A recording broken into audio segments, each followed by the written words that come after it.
Ngayon nyo kailangang magpakatatag ni Zack. Lagi niyong tatandaan, nandito lang kami ng tiyo Manolo nyo.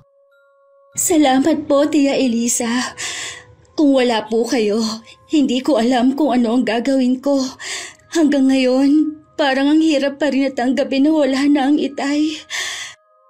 Ang saya pa naming nagkukwentuhang tatlo ng isang gabi. Tapos ngayon, wala na siya.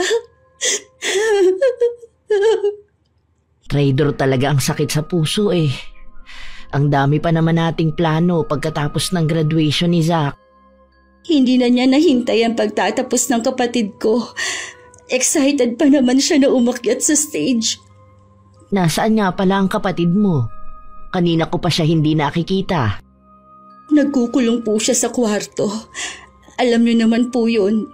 Ayaw na ipinapakita ang pag-iyak niya. Anumang oras kasi darating na ang taga-punerarya. Kailangan nandito kayo kapag dumating na ang ama ninyo. Tatawagin ko na lang po siya mamaya. Hayaan na lang po muna natin siyang magluksang mag-isa. Sa inyong dalawa, si Zack ang pinakamahina ang loob. Mas sa kanya ako nag-aalala. Sana naman hindi maapektuhan ang kanyang pag-aaral. Hindi po yun. Alam naman niya na yun ang pangarap ng Itay namin. Saka po, 3 buwan na lang po magtatapos siya. Oo nga. Sa totoo lang, ang swerte sa inyo ni Kuya. Maliban sa mababait kayong mga bata, matatalino pa. Tuwing nag-uusap nga kami, wala na siyang ginawa kundi ang ipagmalaki kayong magkapatid. Swerte din po kami sa pagkakaroon ng tatay na katulad niya. Buong buhay niya, inilaan na talaga niya sa amin. Bigla ko tuloy naalala ang nanay niyo. Mula noon, hindi na talaga siya nagpakita sa inyo. Baka po nasa ibang bansa na siya, kasama ang bago niyang asawa. Yung nakilala niya sa isang dating app. Paano kung bigla na lang siya magpakita sa inyo? Sa totoo lang po, hindi ko alam kung anong magiging reaksyon ko. Nung bata pa kami, lagi ko siyang hinihintay na dumating. Sino ba naman ang ayaw na buo ang pamilya? Pero habang lumalaki, unti-unti ko na rin natatanggap na hindi na siya babalik. Pero kung ako lang, mas gusto ko na hindi na lang siya magpakita habang buhay. Kung ang dahilan lang naman niya magpapaalaga sa inyo. Haya na po yata ang taga-punerarya. Ay, sila nang haiha. Tatawagin ko lang po si Zack. Walang tigil ang pag-iyak namin ni Zack habang inaayos ang kabaong ng tatay namin. Si Tia Elisa na lang ang kumakausap sa mga tauhan ng punerarya.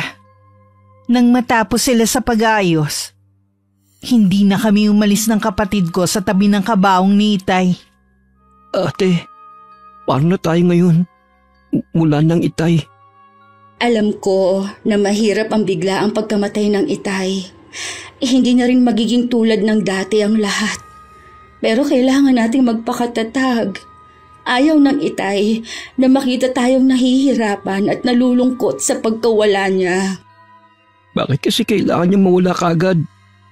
Ilang beses ko na yang naitanong mula kanina. Pero sa huli, isa pa rin ang sagot na nakukuha ko. Hanggang doon na lang talaga ang buhay ng Itay. Lahat naman tayo doon papunta. Nauna lang siya sa atin. Araw-araw kong mamimiss ang Itay. Pangako ko sa kanya, magtatapos ako. Tutuparin kong lahat ng pangarap niya sa atin. Napakapayapa ng mukha ng Itay. Siguro, nararamdaman na rin niyang nalalapit niyang kamatayan. Ang dami niya kasing bilin sa akin Isa pa sa napansin ko, malambing siya sa atin. Lagi rin siyang nasa may pintuan para abangan ang pag-uwi natin. Mabuti na lang nandyan sina Tia Elisa at Tio Manolo para tulungan tayo sa pag-aasikaso sa burol ng Itay. Hanggang ngayon kasi para akong lutang. Maraming dumarating para makiramay. Patuloy lang talaga kung gaano kabait si Itay. Dito ka muna sa tabi ng Itay.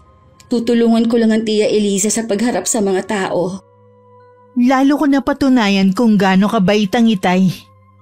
Halos buong kabarangay namin ay naroon. At may iba pa na galing sa iba't ibang lugar. Bali 5 araw na ibuburo lang labi ng aking ama. Para maistima lahat ng mga bisita. Kumuha pa kami ng 4 na makakatulong sa pagbibigay ng kape at biskwit sa mga nakikilamay. Sa huling gabi ng lamay, isang panauhin ng hindi namin inaasahan na darating. Tia Eliza, sino po yung babae na yon? Yung mestiza na maraming alahas sa katawan. Ang ganda naman niya. Hindi mo ba siya nakikilala? Sa bagay, mga bata pa kayo noon ni Zack. Parang nakita ko nga po siya pero hindi ko lang matandaan kung saan. Kaibigan po ba siya ng Itay? Higit pa sa kaibigan, Iha.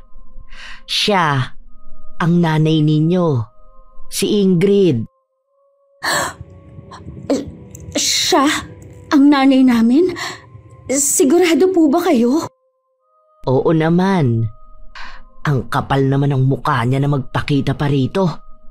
Kung ako sa'yo, hindi ko hahayaan na makalapit siya sa harap ng kabaong ng ama ninyo. Hindi po talaga. Ngayon, nananariwa lahat ang mga ginawa sa amin noon. Kung paano ang pagmamakaawa ng Itay noon na huwag niya kami iwan para sumama sa afam niya. Hindi ko makakalimutan ang lahat ng hirap namin noon.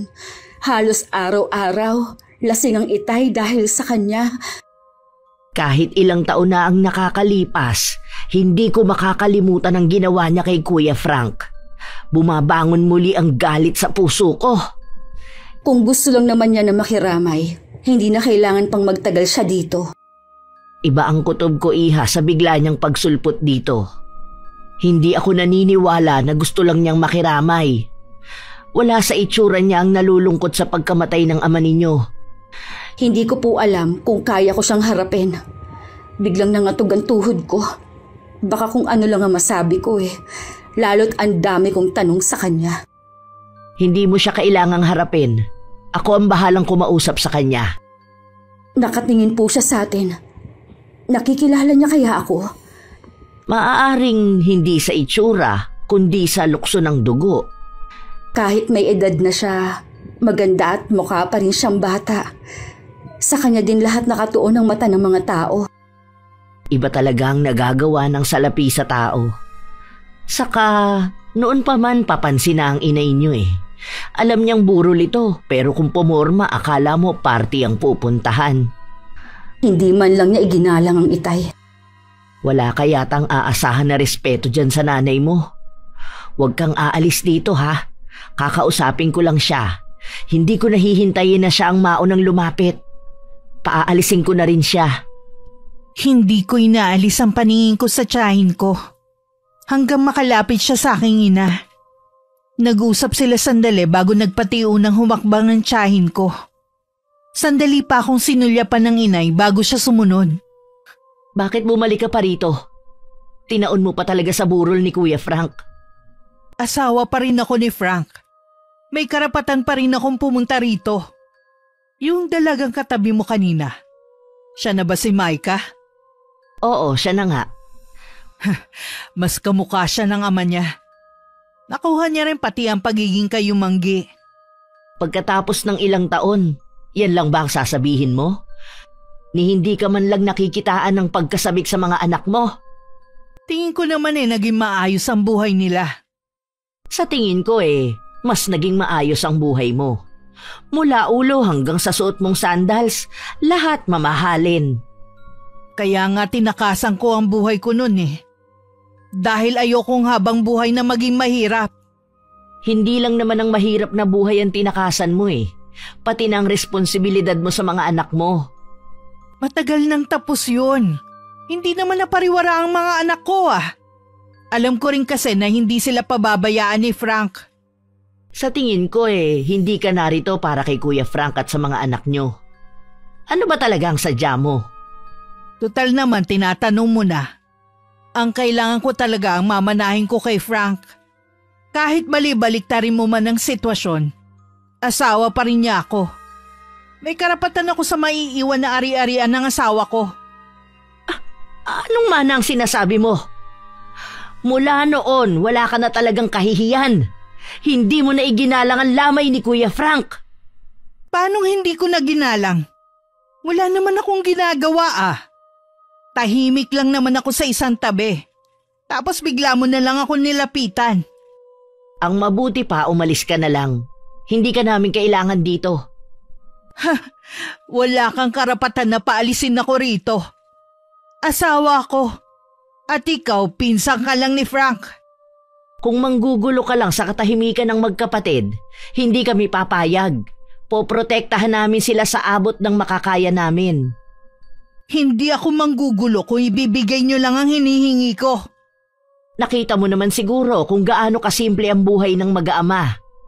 Mula nang magkasakit si Kuya Frank, si Micah na ang umako sa gastusin at pagpapaaral sa kapatid niya.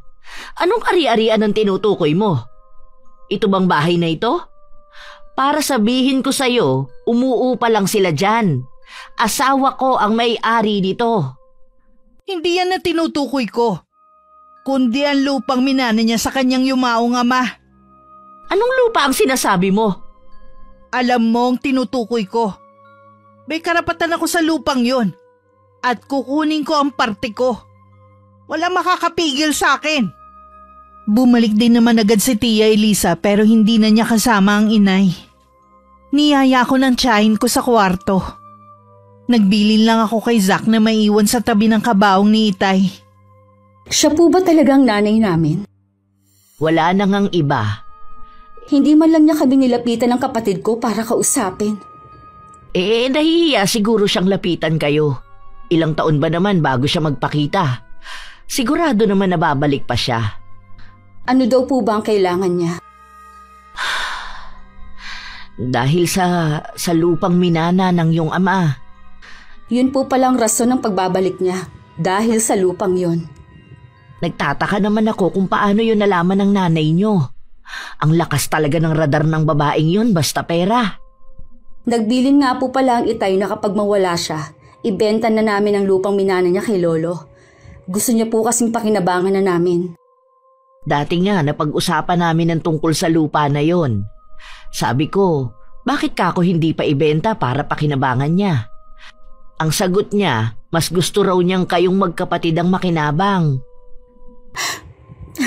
Puro na lang kami ang iniisip ng Itay. May pagkakataon siyang maging masaya ulit noon pero alang-alang sa amin ni Zack, hindi na rin siya naghanap ng makakasama.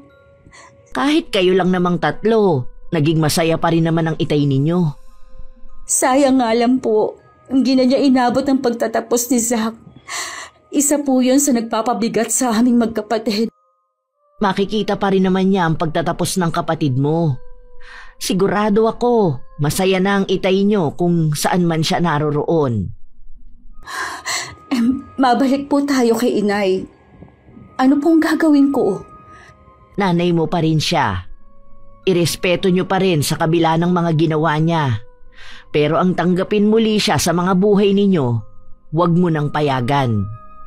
Hindi na po talaga. Nasanay na rin kami na wala siya. Paano po kung ipilit niya ang karapatan niya sa lupa ng Itay? Kung nabubuhay ang Itay ninyo, ito rin ang sasabihin niya. Sa inyo lang ang lupang yon. Walang karapatan ng nanay ninyo. Kaya gusto ng ama ninyo na maibenta ang lupa na yon para maranasan ninyo ang maginhawang buhay kapag nawala na siya. Saka ko na nga lang po iisipin ang tungkol sa bagay na yan. Ilalaan ko po muna ang oras ko kay Itay hanggang sa mailibing siya. Tama yan. Hayaan mong maghintay ang ina ninyo kung kailan nyo siya mahaharap. Tara na po sa labas. Siguradong dadagsa ang mga makikilamay ngayong gabi. Kinabukasan hindi namin inaasahan na marami ang sasama sa libing ng aming ama. Patunay lang kung gaano siya kabait. Matapos maihatid ang Itay sa huling hantungan, sina Tia Elisa at Tio Manolo na lang ang nagpasalamat sa mga sumama. Nasa tabi pa rin kasi kami ng puntod ng aming ama at walang tigil sa pag-iyak. Parang ang ayaw naming umalis kung hindi nga lang umaambon na. Pagdating sa bahay, sinalubong kami ng matinding kalungkutan. Ngayon ko mas nararamdaman ng sobrang lungkot kesa nung nakaburol pang Itay. Hindi na magiging madali ang pagising natin tuwing umaga. Wala na kasing maghahanda ng kape at almusal natin. Wala na rin mag-aabang sa labas ng bahay sa pag-uwi natin. Wala na rin ang mangungulit ng tawag kapag na-late tayo sa pag-uwi. Ang dami na palang magbabago sa bahay na ito. Ngayon wala na si Itay. Kailangan pa rin nating magpatuloy sa buhay. Yun pa rin ang gusto ng Itay sa atin. Gagawin ko pa rin ang dati ko nang ginagawa. Ayoko namang mag-alala pa sa atin si Itay kung nasaan man siya. Oo nga pala, may kailangan ako sabihin sa'yo. Kung tungkol sa pagbabalik ni Inay, wala akong pakialam sa kanya. Hindi na natin siya kailangan ngayong malalaki na tayo. Siya kasi ang may kailangan sa atin. Bakit? Magpapaalaga na ba siya sa atin? Mukha pa naman siyang malakas ah. Hindi yun ang dahilan. Kaya siya bumalik dahil ang habol niya ang lupang minana ng Itay. Ang kapal naman niya. Iniwan niya ang Itay at sumama sa ibang lalaki. At inabandon niya tayo nung maliliit pa tayo. Tapos ngayon, babalik siya dahil sa lupa ni Itay. Hindi ko nga alam kung paano niya nalaman ng tungkol doon. Ibig sabihin lang nun, meron pa rin siyang mga mata dito sa atin. Yun siguro nagsabi sa kanya. Kung buhay pa ang Itay, hindi rin siya papayag na makakuha ng parte ang Inay. Kaya malakas ang loob niya dahil wala ng Itay natin. Basta huwag kang papayag ate. Hindi siya pwedeng makinabang sa iniwan sa atin. Eh yun din ang sabi ni Tia Eliza. Sana lang huwag niya tayong guluhin. Tingin ko kasi sa nanay natin, eskandalosa at hindi marunong mahiya. Nasabi ko yon dahil hindi man lang siya nahiya na pumunta pa sa burol ng Itay. Kapag ginulo niya tayo, pwede naman natin siyang ireklamo sa barangay. Pakikiusapan ko na lang siya. Huwag nating kalilimutan. Nanay pa rin natin siya kahit ano pa ang ginawa niya. Saka ayoko ng eskandalo. Oo ate, hindi naman ako magsasalita ng masama sa harapan niya. Ipakita natin sa kanya kung paano tayo pinalaki ng Itay kahit wala siya sa tabi natin. May mga gabi pa rin na iniiyakan ko ang pagkawala ng Itay. Ganon din ang kapatid ko. May mga umaga na tahimik lang kami dahil lagi namin naaalala ang Itay. Yun lang kasi ang mga sandali na madalas kami magkakasabay kumain. 1 linggo na rin na nakalipas nang muling magpakita ang Inay. Kahit kabado, pinilit ko pa rin na maging kalmado sa harapan niya. Nakakailang din ang pakiramdam na mag-ina kami pero para kaming estranghero sa isa't isa. Nandun nga pala ako sa sementeryo nung libing ng tatay niyo. Hindi na nga lang ako lumapit pa. Bakit po kayo nagpunta dito? Alam mo, una sa lahat gusto ko kayong makita ng kapatid mo. Nasaan na nga pala si Zach? May pasok po siya ngayon. Oo nga pala. Ilang buwan na lang gagraduate na siya. Sayang no, hindi na nahintay ng ama niyo. Oo nga po, pero kailangan na rin po naming tanggapin na hanggang doon na lang po talaga ang Itay. Alam mo sa nakikita ko sa'yo malakas ang loob mo. Mula po mga bata kami ni Zach, marami pong itinuro sa amin ng Itay. Isa na po doon kung paano maging matapang para harapin ang mga pagsubok. Mabuti na rin na hindi kayo tumulad sa ama ninyo na hindi nakatapos. Kaya nagtsatsaga lang sa pamamasada ng tricycle. Dahil po sa pamamasada, napakain at napag-aral niya po kami ni Zach. Kahit po mahirap lang kami, masaya at kontento kami sa buhay na kayang ibigay ni Itay. Alam ko naman na masama ang loob niyo sa akin nang iwan ko kayo Pero sana maunawaan ninyo ko. Hindi ko na talaga kinayang hirap ng buhay noon. Kung magsalita po kayo, akala nyo, hindi kayo nanggaling sa mahirap na pamilya para hindi kayanin ang buhay sa piling namin. Yun na nga Tapos mahirap pa rin na magiging pamilya ko. Sana po, hindi na lang kayo nagpakasal kay Itay. Umpisa pa lang, alam na ninyong mahirap siya Hindi yung kung kailan kayo nagsasama na, sa kanya siya iiwan. Akala ko kasi mabibigay niya ang buhay na pinapangarap ko noon. Natupad naman na po ang pangarap ninyong buhay Kaya bakit pa kayo nagbalik? Nabanggit na siguro ni Tia Elisa niyo ang sadya ko. Kung tungkol po sa lupa na minanan ng Itay kay Lolo, huwag na po kayong umasa. Sa amin lang yun iniwan ng Itay. Wala kayong karapatan doon. Huwag ka namang swapang, iha. Asawa pa rin ako ng ama ninyo. Ako mas unang may karapatan doon kaysa sa inyo ng mga anak. Kayo po ang swapang. Pagkatapos ng 20 taon, saka lang po kayo magpapakita para ipilit ang karapatan ninyo sa lupa ng Itay? Kahit ano pang sabihin mo, kasal kami ng tatay mo. Kukunin ko kung anong nararapat para sa akin. Kaya kung ako sa'yo, makipagtulungan ka na lang sa akin. Hindi po ako makikipagtulungan sa inyo. Wala po kayong aasahan sa akin. Alam mo, iha, kahit noon pa nakukuha ko na ang gusto ko. Kaya huwag ka na magbatigas pa. Sa nakikita ko po sa inyo, maganda na ang buhay ninyo ngayon. Mayaman na kayo. Bakit kailangan niyo pang pag-interesan ng lupa ng Itay? Ang akin lang naman kinukuha ko ang para sa akin. Wala naman siguro masama doon. Wala po kayong makukuha sa amin. Ito rin ang sasabihin ng Itay kung sakaling buhay pa siya. Kakausapin ko na lang siguro ang abogado ko tungkol sa bagay na to. Kayo pong bahala. Pasensya na po hindi naman sa ipinagtatabuyan ko kayo. Marami pa kasi akong kailangang gawin. Nang makaalis ang inay, agad kong pinuntahan si Tia Elisa na kararating lang din sa bahay nila. Ikinuwento ko sa kanya ang pagpunta ng inay. Sayang, hindi kami nagkita.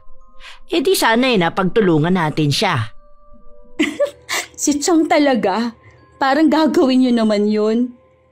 Nakakainis kasi ang dahilan kung bakit siya bumalik Nagawa ko naman po siyang harapin kanina. Habang kausap ko nga siya, nai-imagine ko na baka bigla na lang niya akong yakapin. Pero hanggang makaalis siya, hindi po nangyari Wala man lang akong nakitang pananabik sa kanya. Aminin mo man o hindi, alam ko na nasasabi ka rin sa pagmamahal ng isang ina. Kahit puno kayo ng pagmamahal sa tatay ninyo at pag-aaruga ko, iba pa rin kasi ang isang ina. Wala talaga siya ni katiting na pagmamahal sa amin. Pera lang ang mahalaga sa kanya. Kahit ano pa ang maging desisyon yung magkapatid, nandito lang kami ng tiyong nyo. Salamat po. Alam ko pong lagi kayong nariyan. Ano kaya ang naging buhay ng nanay mo mula nang iwan kayo, no? Hindi ko rin po inusisa nung magpunta siya. Tsaka kita naman po sa ayos niya na buhay mayaman na siya. Ang ibig ko bang sabihin kung nagkaanak ba siya sa lalaking sinamahan niya? Kung buhay pa ba yung lalaki na yon at kung saan siya nakatira? Sa totoo lang po, takot akong malaman kung may kapatid ba ako sa kanya. Sigurado po kasi na mas mahal niya yun kesa sa amin. Mabuti pa siya, nakaranas ng pagmamahal at pag-aaruga sa nanay namin. Sana pala hindi ko na binanggit pa. Dumagdag patuloy sa sama ng loob mo. Okay lang po. Mapag-uusapan naman po yan sa mga susunod na araw Sa susunod na bumalik ulit ang nanay mo, tawagin mo ako para dalawa tayong haharap sa kanya. Dahil abala ko sa trabaho at ang kapatid ko naman sa pag-aaral, ipinaubaya ko na lang kina Tia Elisa ang pagbebenta sa lupang pamana kay Itay. Nang araw na yun, paalis na sana siya para makipagkita sa taong titingin. Nang makita niya ang inay na nasa tapat na ng pintuan namin. Wala ang magkapatid. Gagabihin na ang mga yun sa pag-uwi. Ano ba ang kailangan mo? Ano pa bang dahilan ko para bumalik sa lugar na to, Ang tigas din ng mukha mo, ano? Siguro nasa talampakan na ang hiya mo. Ano? Hindi ka pa rin nagbabago. Tumanda ka na lang, salitang kanto pa rin ang alam mo. Ano? Wala namang masama. Hindi katulad mo. Yumaman lang, nakalimutan na ang pinanggalingan. Mukhang paalis ka. Nakapangalis ka kasi. Nagmamadali nga ako. Kung wala ka nang sasabihin, mauuna na ako sa'yo. Saan ang lakad mo? May kakausapin lang akong tao. Yung bibili ba ng lupa? Wala ka nang pakialam kung sino man ang kakausapin ko. Kung tungkol sa lupa ng asawa ko, may karapatan akong malaman. Sinong asawa? Yung iniwan mo para sa AFAM? Hinaan mo nga ang boses mo. O bakit? Nahihiya kang marinig ng mga kapitbahay na maungkat muli ang nakaraan mo. Gusto mo naman ito Nananahimik na kasi ang magkapatid. Bigla ka nalang sumulpot dito para ipilit ang karapatan mo kuno. Hindi ka ba talaga titigil, ha? Ikaw ang tumigil sa panggugulo mo. Mahiya ka naman. Mapera ka na nga eh. Gusto mo pang agawan ng mana ang mga anak mo? Pinaglalaban ko lang ang karapatan ko. Anong masama doon? Anong karapatan? Nawala na yon mula nang iwan mo ang pamilya mo at sumama ka sa ibang lalaki. Kahit ano pa ang sabihin mo, kukunin ko pa rin kung anong akin. Sinwerte ka lang na makasungkit ng AFAM pero hindi ka suswertehin na makuha ang mana ng mga anak mo. Kaya umalis ka na! Ano ba? Huwag mo nga akong maitulak-tulak ng madumi mong kamay. Ah, ganon. Pwes, ipagtutulakan pa kita hanggang umalis ka. Oo na, aalis na ako. Pero babalik pa rin ako dito. Hindi mo ako mapipigilan. Nakarating naman sa akin ang nangyari. Imbes na nagdadalamhati pa rin ako sa pagkamatay ng itay namin, natatabunan na yun ng pag-aalala sa pwedeng gawin ng inay. Hindi ko na napigilan pa ang sarili ko kanina, kaya naman naitulak ko na siya. Ibigay na lang kaya natin ang hinihingi niya. Sa tingin mo kaya magugustuhan yun ng ama mo? Mag-isip ka nga, Maika. Hindi nga po siguro, pero tingin ko po kasi hindi titigil ang inay sa panggugulo sa atin. Alam niyo naman po na hindi kami sanay sa gulo. Kilala ko ang nanay mo. Kahit makuha pa niya ang gusto niya, hindi pa rin niya kayo titigilan. Sarili lang niya ang minamahal niya. Hanggat meron siyang nakikita na pwedeng pakinabangan sa inyo, hindi niya kayo patatahimikin. Kakausap po ako ng abogado para malaman kung anong dapat gawin. Mabuti pa nga, Iha. Akala yata ng nanay mo porke mayaman na siya, pwede na niyang makuha ang lahat ng gusto niya sa isang pitik ng daliri lang. Sana hindi na lang siya nagpakita ulit. Kung sakit lang pala ng ulo ang dala niya. Ihanda niyo lang ang mga kalooban ninyo. Sigurado na marami pang gagawin ng nanay niyo na pwedeng ikasama ng loob ninyo ni Zach. Meron pa po bang masasakit sa ginawa niyang pag-iwan sa amin noon? Oo nga. Tuwing naaalala ko ang gabing yun. Hanggang ngayon nasasaktan pa rin ako para sa inyo. May mga babae talaga na handang iwan ng pamilya para sa ibang lalaki. Baka nga po si inay ang leader nila eh. Baka nga. Natutuwa naman ako kahit papano Naghagawa mo pang magbiro. Alam kong nagdadalamhati ka pa rin sa pagkawala ng tatay niyo. Habang buhay na po kami magdadalamhati ni Zach. Pero sabi ko nga, kailangan pa rin namin magpatuloy sa buhay. Tama yan, Iha. At isa pa, sa'yo huhugot ng lakas ng loob ang kapatid mo. Kaya nga po, lagi kong ipinapakita kay Zach na matapang ako. Kahit minsan po nangihina din ako. Maiba nga pala ako. Kanina kasi, naikwento ko sa tiyuhin niyo ang nangyari. Nag-aalala siya sa inyo. Baka daw gusto niyong lumipat sa bahay namin. Tatanungin ko po si Zach. Napansin ko po kasi nitong mga huling araw lagi siyang tulala. Kahit po kasi saan namin ipaling ang mga mata namin, puro alaala ng itay ang nakikita namin. Alam mo naman sa inyong magkapatid siya ang malapit sa tatay niyo. Wala pa kasi siyang 1 taon noon nang iwan kayo ng nanay niyo.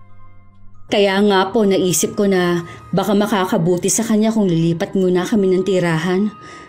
Sabihan niyo lang ako kung anong desisyon ninyo. Para na namin kayong mga anak. Pagdating po ni Zach mamaya, kakausapin ko agad siya.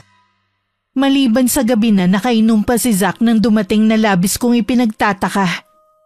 Hindi kasi umiinom ang kapatid ko. Dahil doon bigla ako nakaramdam ng galit. Nasermonan ko tuloy ng wala sa oras. Kailan ka pa natutong uminom, ha? Pasensya ka na, ate. Napasubo lang ako sa barkada Huwag ka nang sasama sa mga kaibigan mo na yon kung pag-iinom lang din ang ituturo sa'yo. Ate naman, bakit ka naman ganyan? Minsan lang ako uminom, galit ka na kagad? Hindi ka nga umiinom kaya nagtataka ako. May problema ka ba na hindi mo sinasabi sa akin, ha? Wala akong problema. Hindi ako naniniwala. Nararamdaman ko na meron kang tinatago. Gusto ko lang makalimot. Makalimot saan? Kung tungkol sa pagkamatay ng Itay, napag-usapan na natin yan, di ba? Magiging matatag tayo para sa kanya. Unti-unti ko na rin naman natatanggap ang pagkawala ng Itay.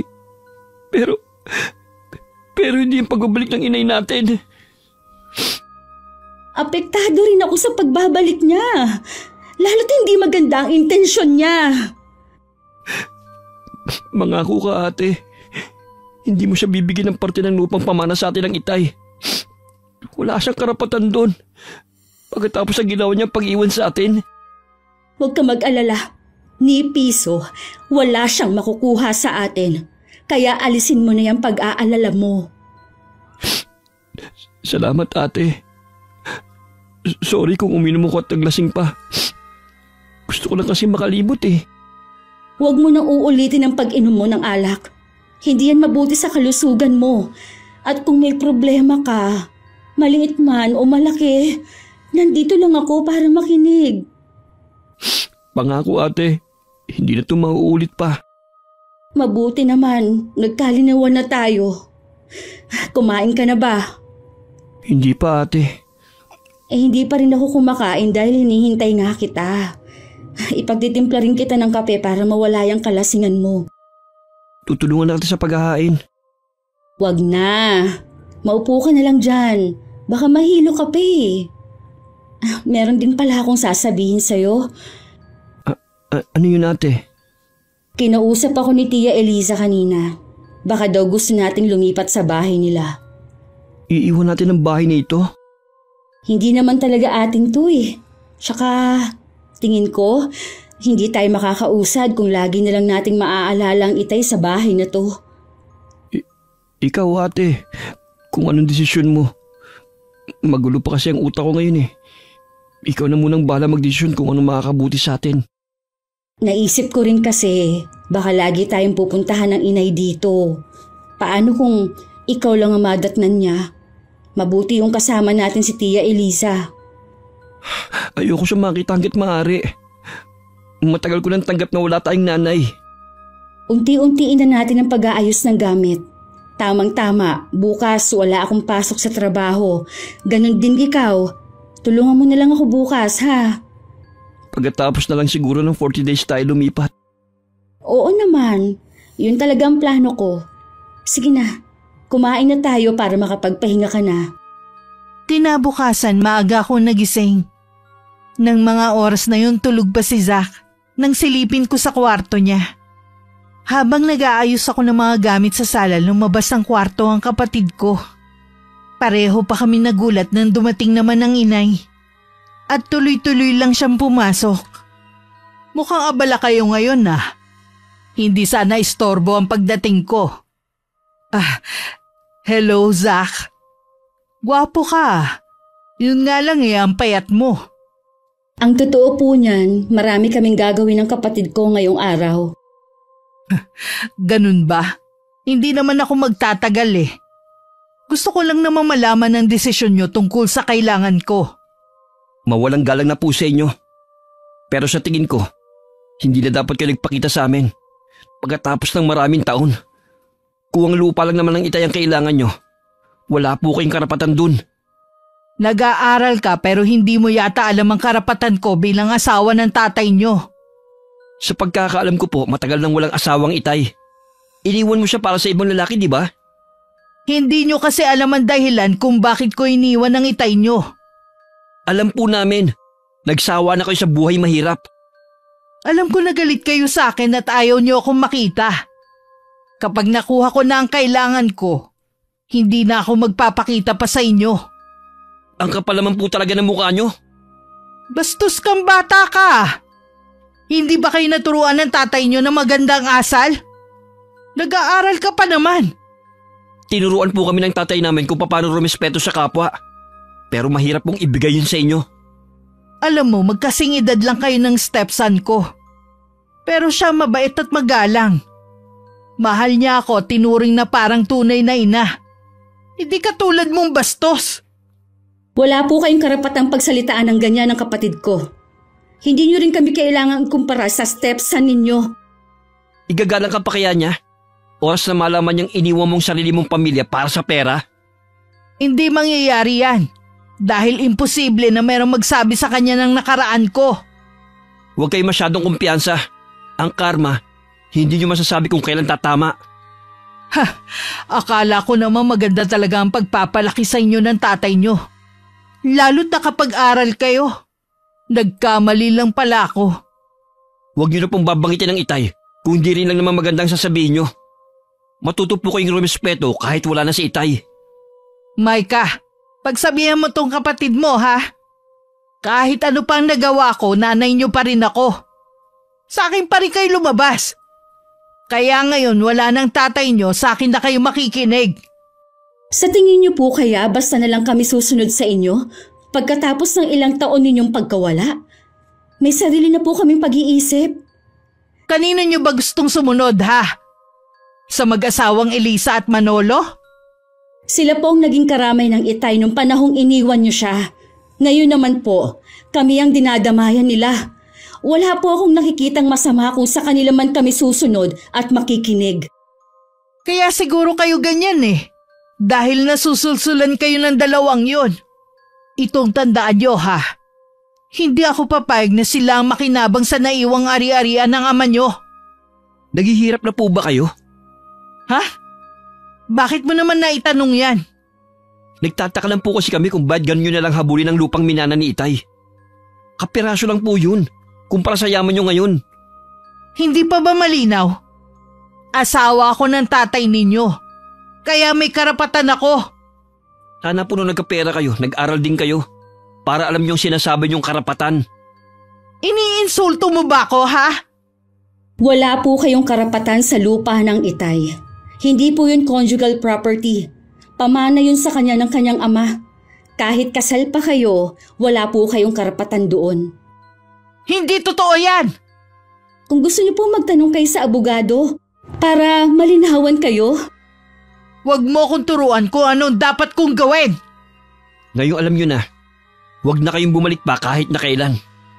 Akala niyo ba gusto ko kayo makita? Kung pwede lang sana na hindi na lang kayo ipinanganak eh. Buhay na alaala kayo kung paano ako naghirap nun. Parang patalim na sumaksak sa mga puso namin ng kapatid ko ang mga binitiwang salita ng inay. Mula nun madalas ko nang makitang tulala si Zach. At minsan umiiyak sa gabi. Alam ko masyadong dinamdam ng kapatid ko ang mga sinabi ng inay. Kawawa naman ang kapatid mo. Mababaw kasi ang luha ng kapatid mo, parang tatay mo eh. Kahit po ako sobrang nasaktan sa mga sinabi ng inay eh. May ganun palang magulang. Sa halip na magpakumbaba, siya pa ang galit at masakit magbitaw ng salita. Pasensya na kayo kung wala ako nung mga oras na yon. Hindi ko kayo naipagtanggol sa nanay nyo. Okay lang po, Chang. Hindi naman po kasi sa lahat ng oras eh. Nandyan kayo. Kailangan din namin tumayo sa sariling paa. Sa Sabado na pala ang ika-40 araw ng kamatayan ng ama ninyo. Ako na lang ang bahala na manguna sa padasal. Pagkatapos nun, pwede na kayong lumipat dito. Pumayag ba si Zach na dito na kayo titira?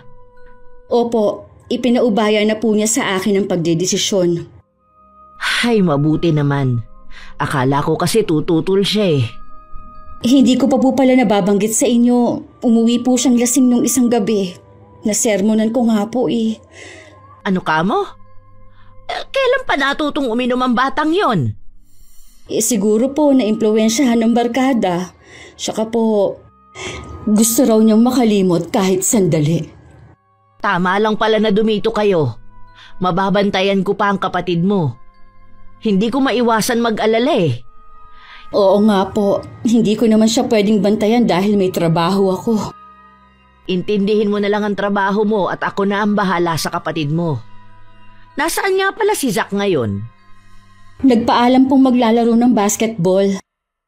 Dito na lang pala kayo kumain ha. Magdadala daw ng ulam ang tsumanolo mo eh. Bago ang araw ng paglipat namin, muling dumating ang inay. Naabutan niya akong inililigpit ng ilang gamit sa sala. Sa makalawa kasi may ibang uupa na doon. Nang makita ko siya, hindi ko mapigilan na sumama ang timpla. Ano na naman po ang ginagawa niyo dito? Masanay ka nang lagi ako nakikita, Iha. Bakit wala nang gamit dito? Huwag mong sabihing ibinenta nyo na. Inilipat na po namin. May iba na po kasing uupa sa bahay na ito. Saan kayo titira? Lilipat na po kami kina Tia Eliza. Sabi na nga ba kung akala nyo na hindi ko kayo mapupuntahan doon, nagkakamali ka. Hindi po kami lilipat para iwasan kayo. Wala pong anak si Tia Eliza. Sila na lang ang pamilya namin ni Zach kaya gusto nila na magkakasama na kami. Gusto lang naman niya kayong ilayo sa akin Yun ang dahilan ng mag-asawang yun. Sulsul sila kahit nun pa. Kahit ano pa po ang dahilan nila, wala pong kaso sa amin. Mahal namin sila na parang mga magulang. Sa tingin mo, maiinsulto ko sa sinabi mo? Alam ko pong hindi. Dahil hindi nyo naman kami tinuring ng mga anak kahit noon pa Sarili nyo lang po ang minahal ninyo. Sige na, pag-usapan na natin ang tungkol sa lupa. Nagtanong na po ba kayo sa abogado ninyo? Hindi na kailangan, basta ibigay nyo na sa akin ang parte ko, tapos. Kung ako sa inyo, tumigil na kayo sa pagpunta dito. Wala po kayo mapapala kundi pag-aaksaya lang ng oras. Hindi ako papayag. Kakasuhan ko kayo. Mga walang modong anak. Gawin niyo po. Nagsasawa na rin ako sa mga masasakit ninyong sinasabi sana nga po, hindi na lang namin kayo naging ina. Nagkukunwari ka pang mabait. Pero lumabas na rin ang tunay mong ugali. Manang-mana ka sa tatay mo. Opo, nagmana kami ng kapatid ko sa tatay namin. Mabuti na lang, wala kaming nakuhang ugali sa inyo. Maldita ka! Subukan ninyo, nasaktan ako. Baka nakakalimutan ninyo kung nasaan kayo. Marami akong pwedeng ikaso sa inyo. May araw din kayong magkapatid sa akin. Lalo ka na! Galit na umalis ang inay. Ako naman parang nauupos na kandila na napaupo na lang. Humahangos naman na dumating si Tia Eliza. Nakita kong galing dito ang nanay mo. Mukhang galit na galit. May nangyari ba? Matindi po ang pagtatalo namin. Sumusobra na po kasi siya kaya nasagot ko na po siya. Kailan ba matatapos ang problema natin sa babaeng yun? Kung inaakala po niya na makukuha niya ang gusto niya, nagkakamali siya. Hindi niya ako pwedeng sindakin na lang. Tama, maging matigas ka sa kanya. Natiis nga niya kayo ng ilang taon Chang, meron na po bang bibili ng lupa? Oo, kausap na siya ng tsumanolo mo. Konting panahon na lang ang paghihintay nyo. Huwag po kayo mag-alala. Bibigyan ko po kayo ng Tiyo Manolo. Naku Iha, hindi namin kailangan yun. Sa inyo yun. Tama lang na kayo ang makinabang. Marami na po kayong sakripisyo sa amin. Tanggapin niyo na po ang ibibigay ko. Saka na natin yan pag-usapan. Ang mabuti pa tulungan na kita sa pagliligpit ng mga gamit nyo. Nakahinga naman ako ng maluwag na mga sumunod na araw hindi na ulit pumunta ang inay. Dahil sa kaabalahan ko sa trabaho, hindi ko napapansin ang kakaibang kinikilos ni Zach.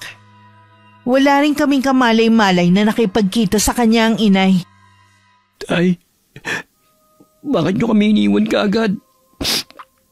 Sabi ko babawi pa ako sa inyo Ang daya nyo naman. Miss ko na po kayo. Malapit ka talaga sa tatay mo, no? Kahit mahigit 2 buwan na siyang wala iniiyakan mo pa rin.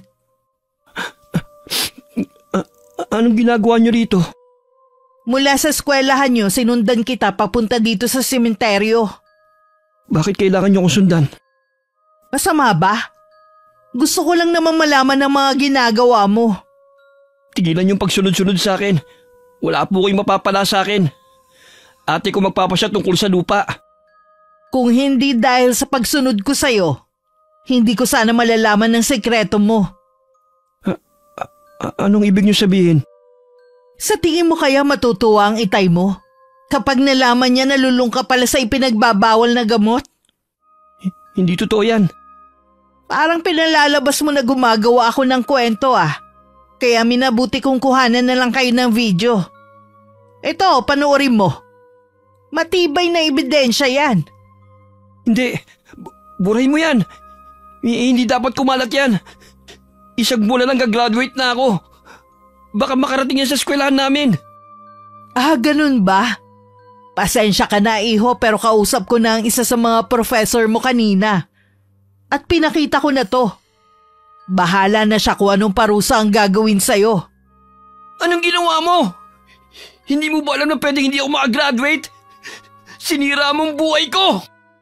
Ganti ko yan dahil sa pagmamatigas nyo ng ate mo.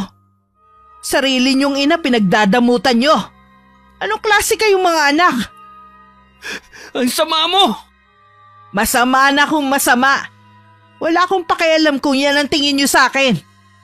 Kahit hindi nyo ibigay ang parte ko sa lupa ng ama nyo, at least nakaganti na ako sa inyo.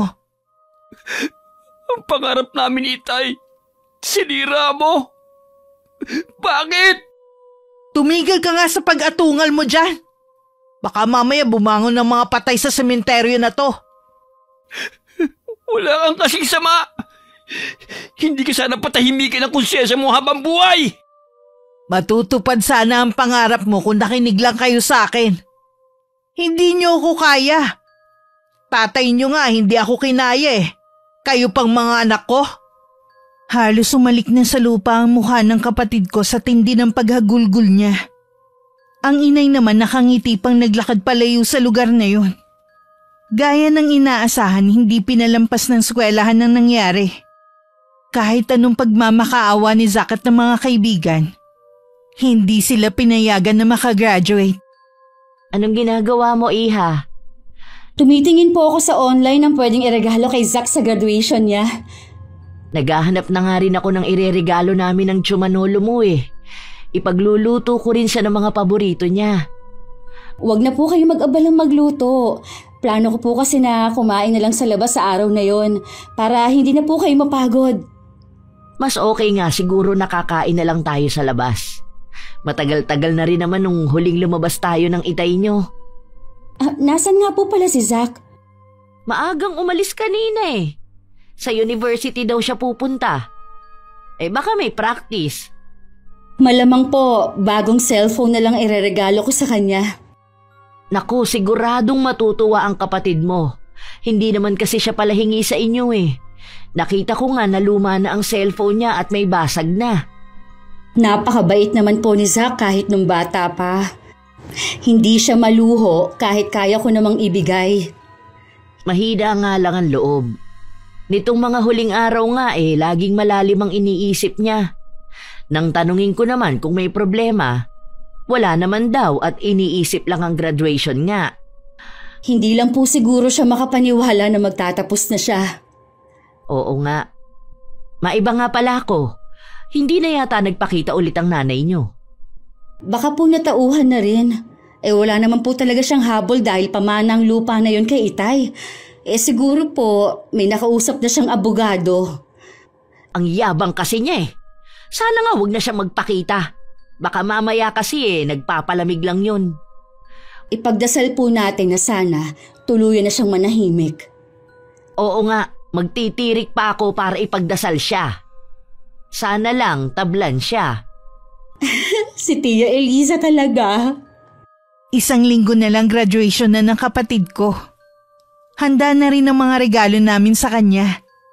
Minsan pag uwi ko, nadatnan ko siyang nakatingin sa damit na isusuot niya. Excited ka na, no? Oo, ate. Itong damit na ito, kami pa ni tatay ang bumili. Tapos, bilang araw na lang inatake pa siya. Ay, alam ko, namimiss mo na siya.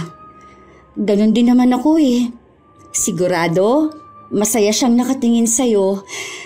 Sa wakas, pakakaakyat ka na rin sa stage. Ate! Binata ka na, pero iyakin ka pa rin. Sorry, ate. Bakit ka nagsasorry? Basta, ate. Sorry talaga.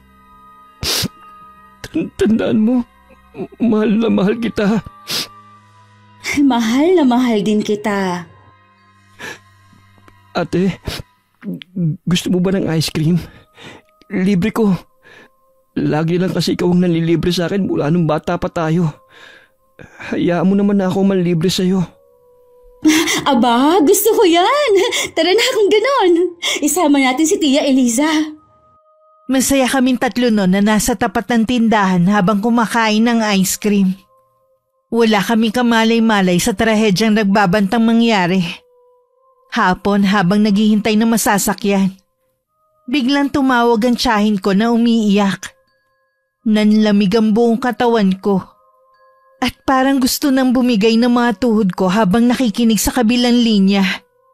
Sa nanlalabong paningin, pinara ko ang taxi at nagpahatid sa ospital. Ano pong nangyari kay Zach? Ano ang inom niya? Nagtaka na kasi ako kung bakit ang tagal niya sa loob ng banyo. Kumakatok ako pero hindi siya sumasagot. Bigla akong kinabahan kaya pinuwersa na ng tsumanolo mo ang pinto.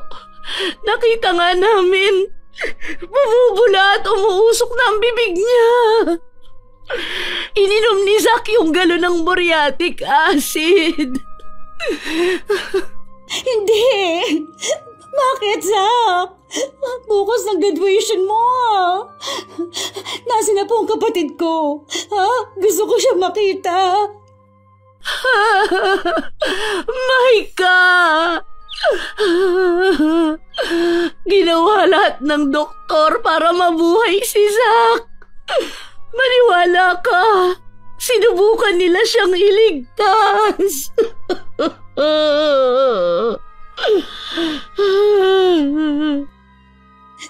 Tia Eliza, nasaan si Zach? Nasa higaan siya. Kakalabas lang ng doktor at nurse. Zach? Nandito na si ate. Bakit? Bakit nakataklob siya ng kumot? Tanggalin niyo. Baka hindi siya makahinga eh. Maika, wala na si Zach. Hindi totoo yan.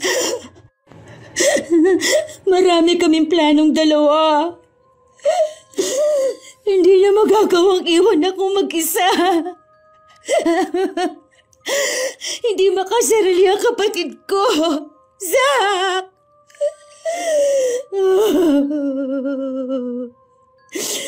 Mulat pa naman ang mata mo. Bukas ng graduation mo eh. Zach naman eh. Sinabi na gumising ka na. Maika, hindi na siya gigising. Iniwan na niya tayo. Hindi to totoo. Zach, gising. Pag mo akong iwan. Nung mga oras na yun, parang gusto ko na rin sumama kay Zach. Hindi ko na kasi alam kung paano mabubuhay nang wala sila ng itay. Hanggang maiuwi ang labi ng kapatid ko, walang tigil ako sa pag-iyak. Maraming tanong sa isip ko na hanggang ng mga sandaling yun, naghahanap pa rin ng kasagutan. Maika, alam ko na hindi ito ang tamang oras pero kailangan mo na kasing malaman. May kinalaman po ba kay Zach? Oo. Nakausap ko mismo ang isa sa mga propesor ni Zach. Hindi pala siya makakagraduate. Baka yun ang dahilan kung bakit siya nagpakamatay. Ano ang rason para hindi makagraduate ang kapatid ko? Okay naman po ang grades niya. May nagsumbong daw na gumagamit sila ng ipinagbabawal na gamot ng mga kaibigan niya. Pero sabi ng 3 niyang kasama, hindi daw dapat kasama si Zack dahil noon lang daw tumikim ng ganun ang kapatid mo. Nadala lang daw ng panunukso nila. Pero kahit kailan daw hindi siya gumamit. Sino ang nag-report sa kanila? Hindi ko alam, Iha. Wala din silang alam. Mabait ang kapatid ko. Siguro nagawa lang niya yon dahil sa pagdadalamhati ng pagkamatay ng Itay. Yun nga ang sabi ng mga kaibigan niya. Sinisisi rin nila ang mga sarili sa nangyari kay Zack. Kung sino man na nagsumbong, siya ang may kasalanan sa pagkamatay ng kapatid ko. Gusto ko rin sisihin ang sarili ko. Ako ang laging kasama ng kapatid mo. Pero wala man lang akong napansin na kakaiba sa ikinikilos niya. Bakit, Zack? Hindi ba sabi ko, nandito lang ako kapag may problema ka? Hindi naman ako magagalit eh. 2 na nga lang tayo, iniwan mo pa ako. Hindi totoo ang sinasabi mo na mahal mo ko kasi iniwan mo ko eh. Pagkatapos ng libing ng kapatid mo, aalamin natin kung sino ang nagsumbong na yon. Kahit pa na malaman natin, hindi na rin maibabalik ang buhay ni Zack. Gusto ko lang din malaman kung may galit ba siya sa kapatid mo o kung ano ang motibo niya. Bahala na po kayo, Tia Elisa. Wala na akong lakas para alamin pa po ang tungkol sa bagay na yan. Magpahinga ka muna, Iha. Ilang gabi ka ng puyat. Baka kung mapano ka. Mabuti na rin siguro na sumunod na rin ako sa kanila. Wala na ring halaga ang buhay ko. Huwag mong sabihin yan. Sige na, ihahatid na kita sa kwarto mo. Ang tsumanolo mo na lang ang bahala rito. Wala ko nagawa nang akayin na ako ng tiyahin ko papunta sa kwarto. Doon ko lang napagtanto na wala na nga akong lakas. Paglapat pa lang ng likod ko sa higaan, parang gusto nang pumikit ng mga mata ko. Iniwan lang ako ng tiyahin ko nang tulog na ako. Pagbalik niya, namataan niya ang papalapit kong ina. Totoo bang si Zack ang pinaglalamayan? Oo, siya nga. Wala na ang anak mo. Anong ikinamatay niya? May sakit ba siya? Nagpakamatay siya. Ano? Pero bakit? Hindi kasi siya kasama sa mga nagtapos. Masyado niyang dinamdam yun. Sa totoo lang, mahina talaga ang loob ng batang yun eh. Hindi ko alam na ganun pala siya.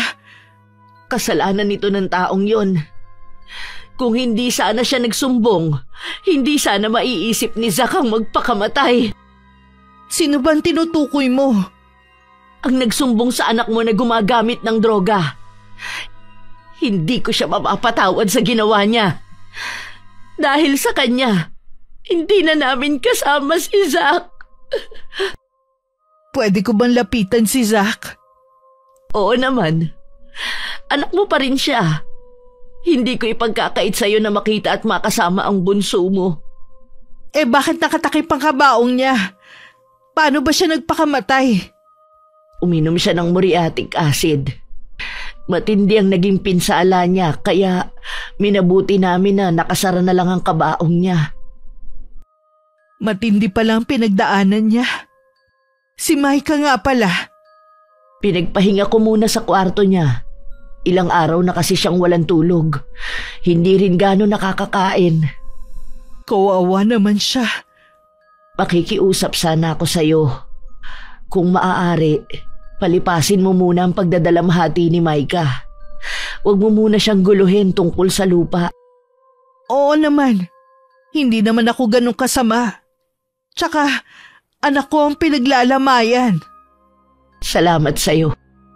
Kung okay lang gusto ko sanang araw-araw na nandito. Walang problema. Gabi na nang magising ako.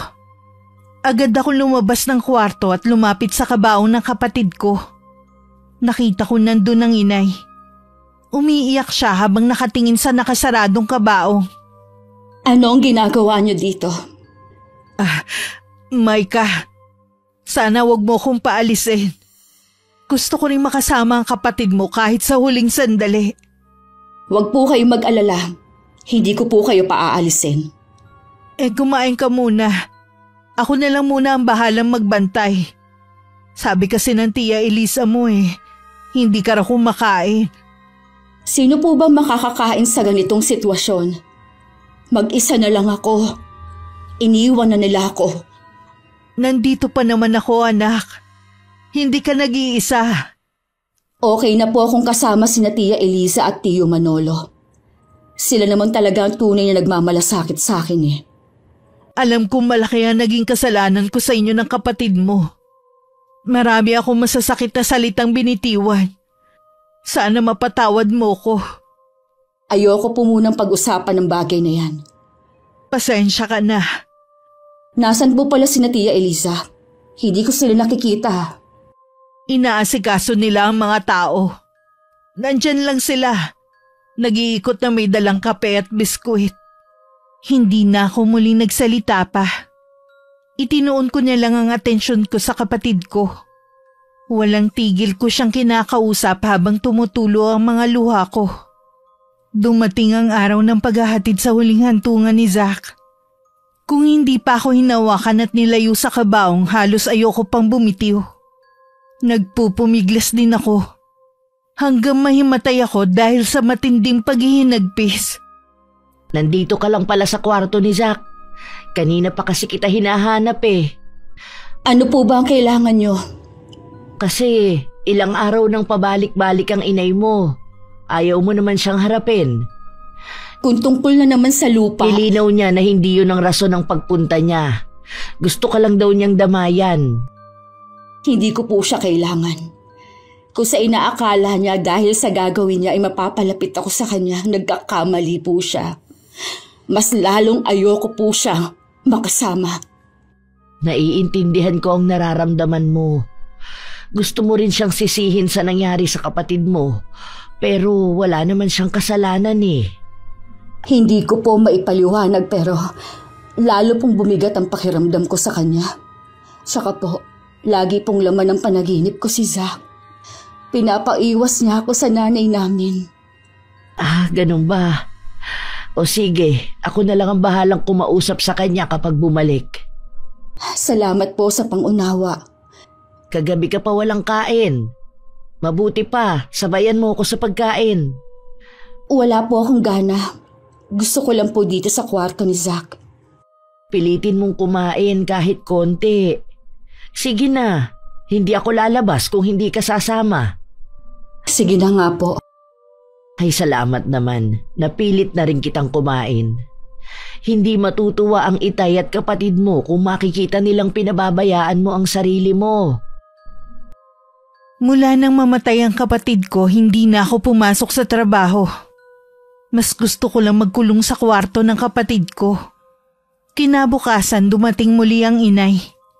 Hinayaan naman ang tiyahin ko na masilip niya ako. Sa tingin ko wala na sa tamang katinoan si Maika. Nagdadalamhati pa ang anak mo dahil sa magkasunod na pagkawala ng itay at kapatid niya. Yun nga ang dahilan kung bakit para na siyang nawawala sa sariling katinoan. Imbis na ikaw ang umunawa sa pinagdadaanan ng anak mo, ikaw pa talaga ang humuhusga sa kanya. Hindi ko siya hinuhusgahan Sinasabi ko lang ang nakikita ko. Kita mo nga parang hindi niya tayo nakita kanina. Tulala lang siya habang yakap-yakap ang litrato ng kapatid. Hindi na rin siya pumapasok sa trabaho. Mabuti sana yun para malibang-libang siya, kaysa nakakulong siya sa bahay na to. Kung sakali man na mawala nga sa katinuan si Maika, nandito lang ako para alalayan siya. Pati ba sa lupang pag-aari ni Frank ikaw ang namamahala? Hindi ako papayag, no? Ganyan na nga ang kalagayan ng anak mo eh. Yun pa rin talaga ang inaalala mo. Nag-aalala rin naman ako sa anak ko. Pero mas nag-aalala ka sa mana niya. Ang mabuti pa siguro isama ko na si Micah. Hindi ako papayag sa gusto mong mangyari. Akala mo siguro hindi ko nababasa ang nasa isip mo. Ipatingin natin si Micah. At kapag sinabi ng doktor na nawawala siya sa katinuan, wala kang magagawa kundi ibigay siya sa akin. Ano ba ang tingin mo sa anak mo? Bagay lang na pwedeng kunin? Hayaan natin si Micah na magdesisyon kung kanino siya sasama. Hindi na nga niya kaya magdesisyon para sa sarili niya eh. Ikaw lang naman kasi ang nagpupumilit na nasisiraan na siya ng bait. Sa kung totoo naman na... Ang mabuti pa umalis ka na sa pamamahay ko. Baka kasi kung ano lang ang magawa ko sa'yo. Hindi mo ko habang buhay na maitataboy. Babalik ako sa ibang araw. Magdadala ako ng doktor para mapatunayan na baliw na nga si Micah. Naiiling na lang si Tia Elisa habang tinatanaw ang papalayo kong ina. Masinsinan naman akong kinausap ng tiyahin ko. Kung hindi mo aayusin yung sarili mo, malamang mapagkamalang ka nang nawawala sa katinuan gaya ng gustong palabasin ng inay mo. Bakit po ba pati pagluluksa ko pinapakialaman niya? Paano kasi? Naghahabol pa rin siya sa lupa ng itay mo. Lalong maghahabol yon oras na malaman niya na naibenta na. Kapag pumunta po siya dito, paalisin niyo na lang. Ayoko siyang makita kahit kailan. Naku, hindi na talaga. Naiinis na naman kasi ako sa kanya eh. Akala ko naman nagbago na, hindi pa pala. Pakunwari lang pala yung bait-baita niya sa'yo. Sa panaginip ko po, may sinasabi si Zack habang umiiyak. Hindi ko naman po maintindihan.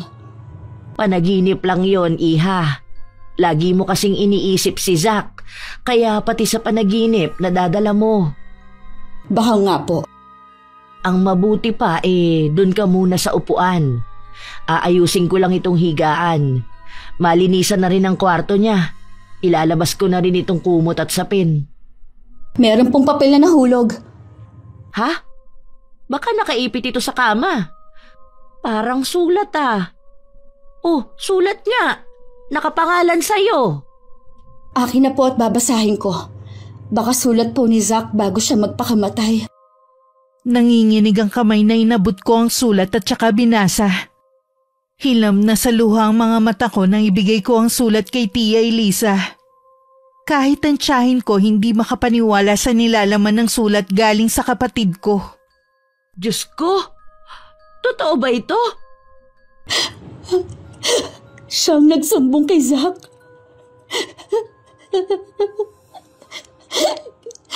Ginawa niya yun para makaganti sa akin. Ang sama niya. Paano niya nagawa sa mismong anak niya yon? Ganun ba talaga siya kagahaman sa pera? Hindi pa ba siya kontento sa buhay na meron siya? Sinira niya ang pangarap ng kapatid ko. Hindi ko siya mapapatawad kahit kailan. Walang kapatawaran ang ginawa niya. Patawarin ako ng Diyos sa pwede kong gawin sa kanya. Iyon sigurong dahilan kung bakit laging nagpapakita sa akin sa panaginip ko si Zack. Gusto niya tayong balaan.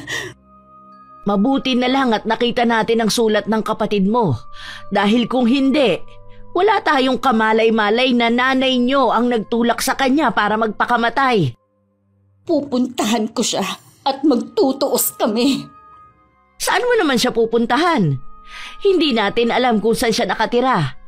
Hintayin na lang natin kung kailan siya pupunta rito.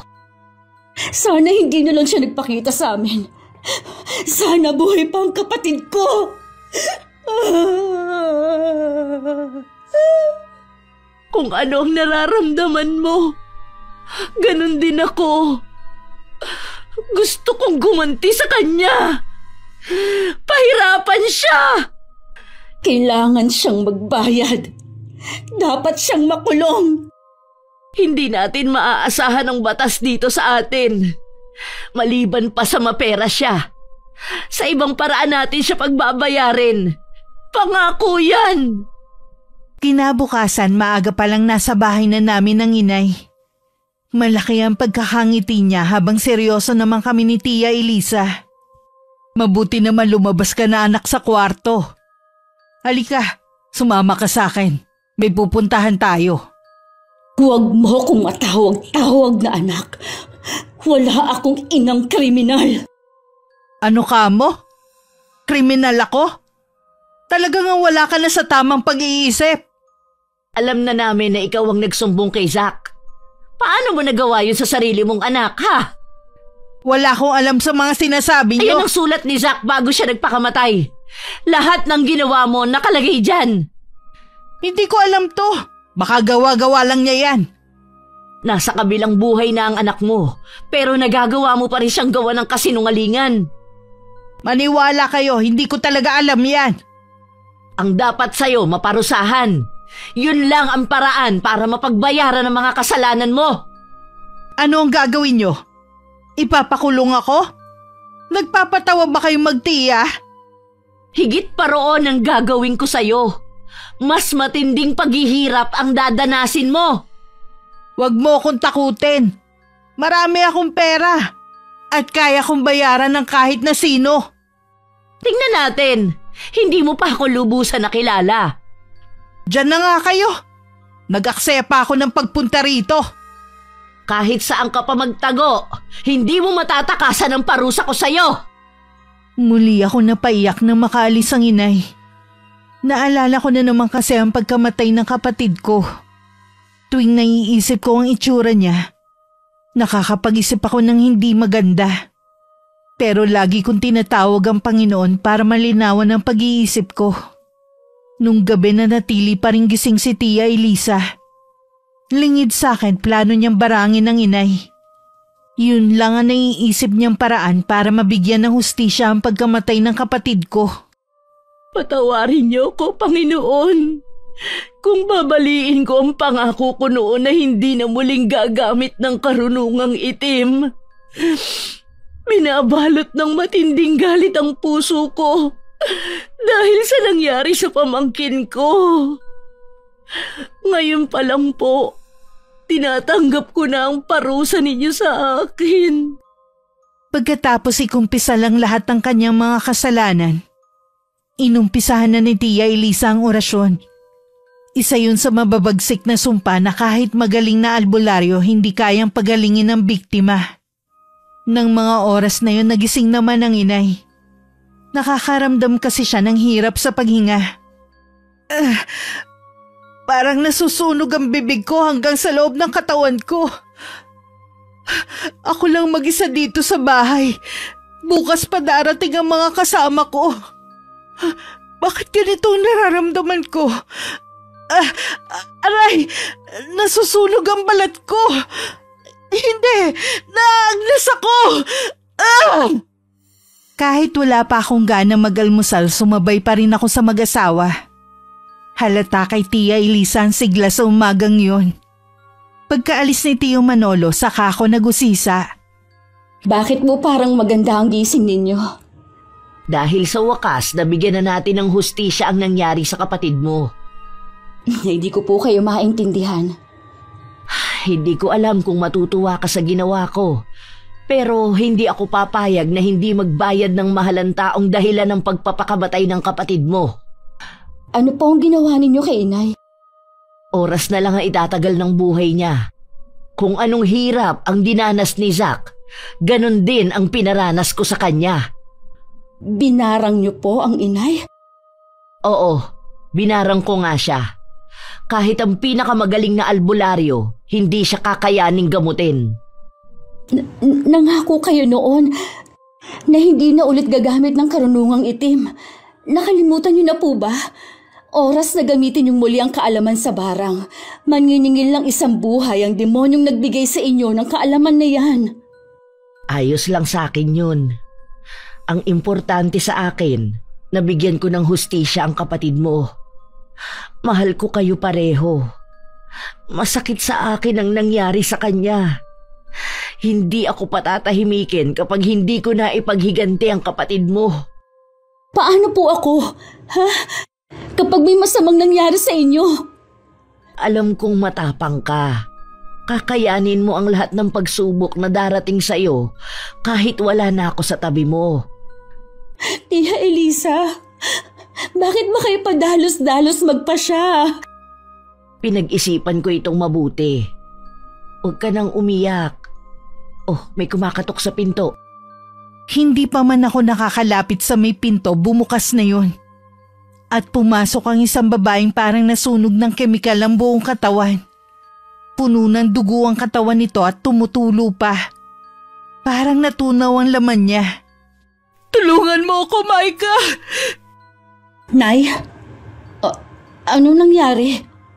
Hindi ko alam. Basta nagising na lang ako na ganito na nangyari sa akin. Pinalayas na ako ng asawa ko sa bahay namin. Pasensya na po, pero wala kaming maitutulong. Kailangan ko lang na mapagtataguan. May gustong pumatay sa akin. Sino po ang gustong pumatay sa inyo? Hindi sino, kundi ano. Ayun na naman sila. Naririnig ko na napakaraming insekto na humahabol sa akin. Tulungan niyo ako. Kinakain nila ang balat ko. Para sila mga kanibal. Nay! Wala ka nang magagawa pa, Maika. Titigilan lamang siya ng mga insekto na yan kapag hindi na siya humihinga. Tulong! Tulungan niyo ako! Parang awa niyo na! Nagsisisi na ako sa mga nagawa kong kasalanan!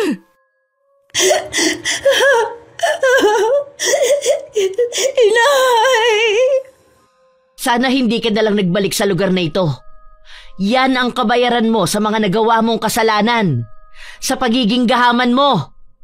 Pati anak mo ipinahamak mo dahil sa kapiraso ng lupa na gusto mong angkinin. Lumipad lang palayo ang mga insekto nang wala ng buhay ang inay. Sa kabila ng ginawa niya, hindi ko pa rin maiwasan na maiyak sa awa. Ako pa rin naman na naglibing sa katawan niya. Hindi ko alam kung bakit sa tabi ng puntod ng itay at kapatid mo inihimlay ang labi ng nanay mo. Siguro po para kahit sa kabilang buhay, magkakasama pa rin silang tatlo. Hindi ko alam kung gusto ba yun ng itay at ng kapatid mo.